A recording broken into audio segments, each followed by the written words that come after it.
She was 27 minutes late to the most important interview of her life. Her uniform was stained. Her hands were shaking. Her heart was pounding so hard she could feel it in her throat. And somehow, she was the only one they hired. But what she did 30 minutes before that interview should have cost her everything. This is a story of two nurses, one position, and a decision that changed both of their lives forever. Two women, both brilliant, both trained at the same institution, both applying for the same senior nursing position at one of the most prestigious hospitals in the city, Meridian General. One followed every rule. The other didn't. Before I show you what happened, I want to know where you're watching from right now. Drop your name and your city in the comments. I read every single one. Her name was Amara. She grew up in a small apartment on the east side of the city, the kind of neighborhood where the streetlights flickered and the corner store ran out of milk before the week ended. Her mother worked 2 jobs. Her father had left before she was old enough to remember his face. But Amara remembered something else. She remembered the nurse who came to their building once when her little brother ran a fever so high their mother thought they were going to lose him. That nurse, calm, focused, warm, sat beside his bed for 3 hours, not because she had to, because she wanted to. Amara decided that night, at 9 years old, that she would become that person for someone else. She wasn't the loudest student in nursing school. She wasn't the one who got the highest marks on every exam, but she was the one the patients asked for by name. She was the one who remembered that Mr. Okafor took his medication better when someone sat with him. She was the one who noticed when a patient's eyes changed before the monitors did. She had applied to Meridian General 3 times before this. 3 times. 3 rejections. This was her 4th attempt. And she had told herself, quietly, in the dark of her room the night before, that if this didn't work, she didn't know what she would do next. Then there was Kemi. Kemi was everything the system rewarded. Sharp, precise, efficient. She had graduated at the top of her class, had 2 commendations from previous hospitals, and walked into every room like she had already been given a job and was simply completing the formality. She wasn't cruel, but she was clear. In her mind, nursing was a profession, not a calling. You performed. You delivered. You advanced. She had corrected a senior doctor in front of full ward once. Not out of spite, but because she was right, and being right mattered more than the moment. She had earned this interview, and she knew it. On the morning of the interview, both women took the same bus route toward the hospital. Kemi sat near the front, earphones in, mentally rehearsing her answers. She had practiced for 11 days. She had timed her responses. She had researched the hospital's current patient satisfaction scores and prepared talking points around them. Amara sat near the middle of the bus, a worn leather folder on her lap. Inside it, her credentials, a printed copy of her application, and a small photograph of her brother, now healthy and 22 years old. She didn't rehearse on the bus. She watched people. An elderly man struggling with grocery bags. A young mother trying to fold a stroller with one hand while holding a toddler with the other. A teenager with headphones in, eyes red from crying, staring out the window at nothing. Amara had a habit. She couldn't turn it off, of reading pain in people before they said a word. It was the same thing that made her good at her job. And it was the same thing that was about to make her very, very late. Quick question, and I want you to think about this before the next part. If you were on your way to the biggest opportunity of your life, and someone in front of you needed help, would you stop? Or would you keep going? Be honest. Drop in the comments.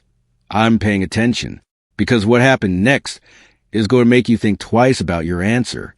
They were 12 minutes from the hospital when the bus lurched to a stop. Not a scheduled stop. A sudden one.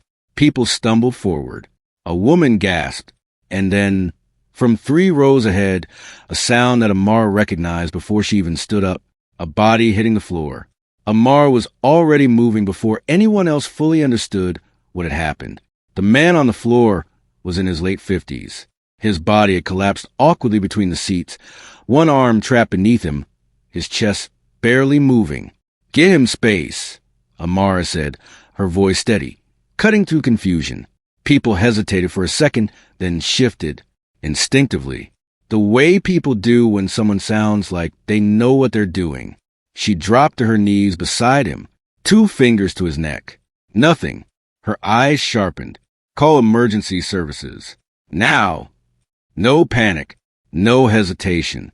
Just clarity. She adjusted his head, tilted it back, checked his airway. A faint obstruction. She cleared it quickly, her hands moving with practiced precision. Still nothing. Around her, the bus had gone quiet. The kind of silence that only happens when people realize something serious is unfolding and they don't know what to do. Amara did. She interlocked her fingers and began compressions. 1, 2, 3, 4. Her movements were controlled, rhythmic, counted but not out loud. Somewhere behind her, a voice broke. Is he going to be okay? Amara didn't answer. She couldn't. She focused. 30 compressions. 2 breaths. Again, her uniform brushed against the floor. Dust, dirt, something sticky she didn't even register. Her hands pressed harder. Come on. She wasn't thinking about the interview anymore. She wasn't thinking about the time. She was thinking about a 9-year-old girl watching a nurse refuse to leave. 30 compressions. 2 breaths. Again, a cough. It was small. Almost nothing. But it was there. Amara froze for half a second, then checked his pulse again. Weak, but present. She exhaled. Stay with me, she said quietly, leaning closer. You're okay. Just stay with me. The man's chest rose shallowly. His eyes fluttered but didn't fully open. The tension in the bus shifted. Not gone, but lighter. Fragile relief. Sirens in the distance. Closer. Amara sat back slightly, her hand still hovering, ready. She looked down at her uniform. Stained. Her sleeves smeared. Her knees marked. She checked the time. And for the first time since it started, her heart dropped. 27 minutes. She was 27 minutes away from the interview that was supposed to decide her future. The paramedics rushed minutes later, efficient, fast, taking over with nods of acknowledgement. One of them glanced at her hands. You started compressions early? She nodded. He gave a small, almost invisible nod back. That saved him. Simple, factual, but it landed. Amara stood up slowly, her legs slightly unsteady now that the adrenaline was fading. The bus driver was talking rapidly to someone on the radio. Passengers were still watching her, some with relief, some with quiet admiration.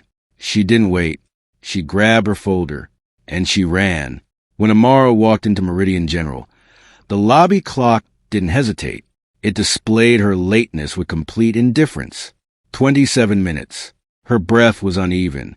Her hair slightly out of place. Her uniform impossible to ignore. At the reception desk, the woman looked up, then paused. Interview? She asked. Amara nodded. The woman's eyes moved over her quickly. The stains. The trembling hands. The urgency. You're late. I know. There was no excuse in her voice. No explanation. Just the truth. The receptionist hesitated for a second, then picked up the phone. HR? She's here. A pause. Yes, the last candidate. Another pause. Then, yes, I understand. She hung up and looked back at Amara. They're finishing with the other applicant. Of course they were. Kemi. Prepared, composed, on time, exactly who they expected. Take a seat, the receptionist said. Amara sat. Her heart hadn't slowed down yet, not from running, from something else. She looked down at her hands. They were still slightly shaking, not from fear, from everything that had just happened. Across the room, a door opened. Kemi stepped out. Perfect posture, clean uniform, expression controlled. She didn't look surprised to see Amara. She looked curious. Her eyes moved over Amara slowly. The stains, the exhaustion, the lateness, and for a brief moment, something passed across her face. Not sympathy, not concern. Assessment. Then she looked away. A man in a suit stepped out behind her. Ms. Kemi, he said, extending a hand. Thank you. That was excellent. She smiled. Of course it was. Everything about her said she had done exactly what was expected, exactly what was required, exactly what wins interviews. Amara watched them for a moment. Then the man turned. His eyes landed on her. There was a pause.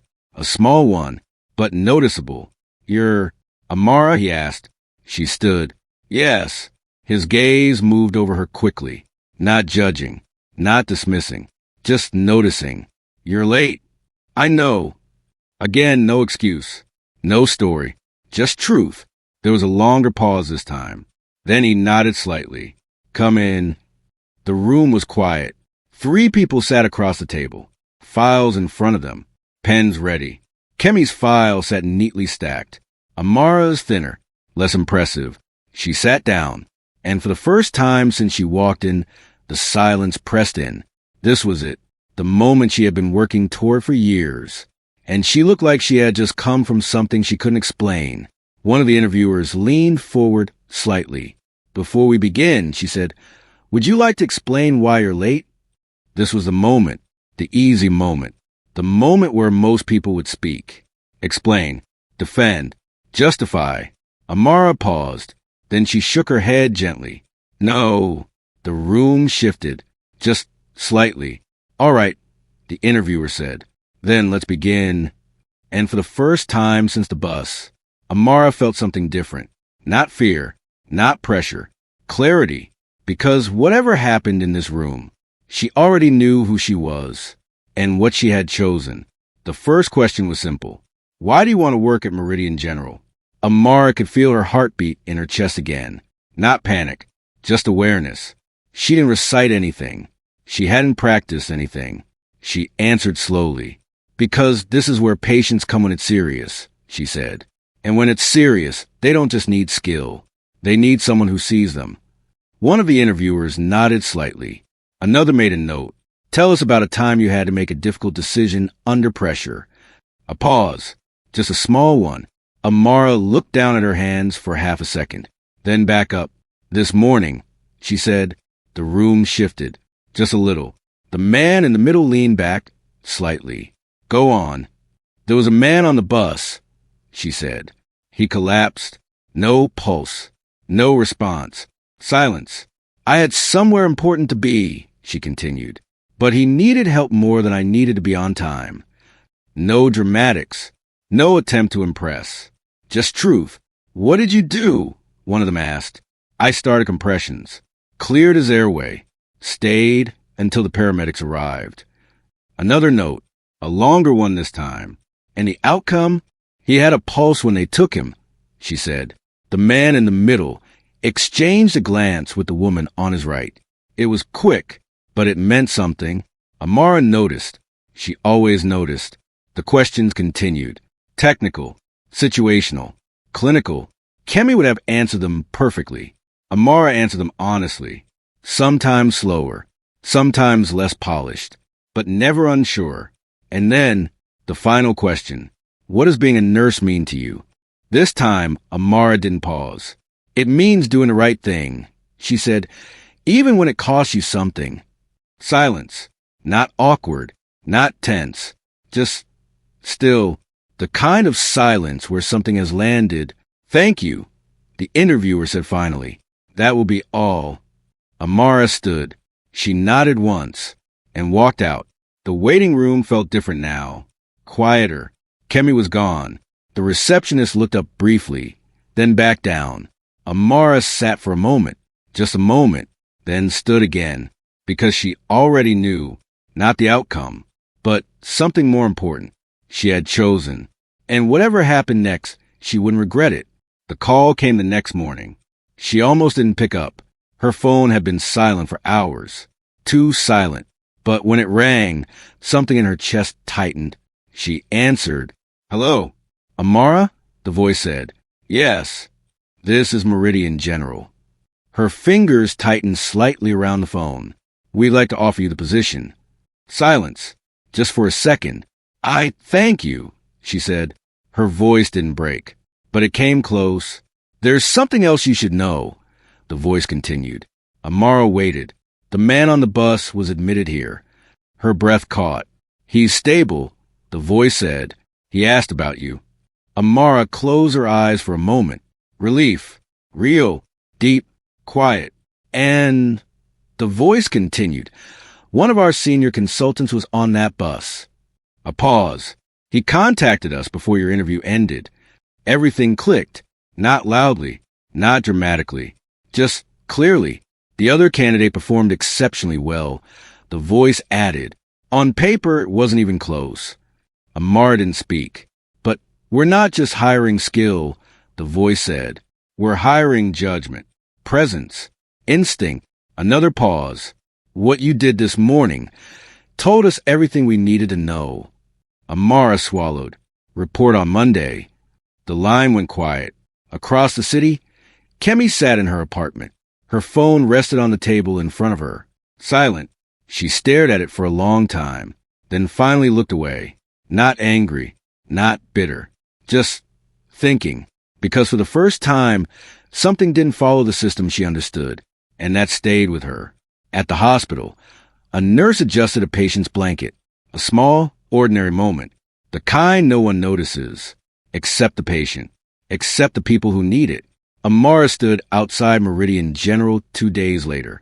Looking up, same building, same doors. Fourth attempt, different ending.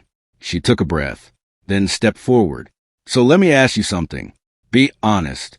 If you were in that interview room, if one candidate gave perfect answers, and the other showed you who they were when it mattered most, who would you have chosen? Drop your answer below. Because this story isn't really about who got the job. It's about what you would have done, and whether doing the right thing is always worth the cost.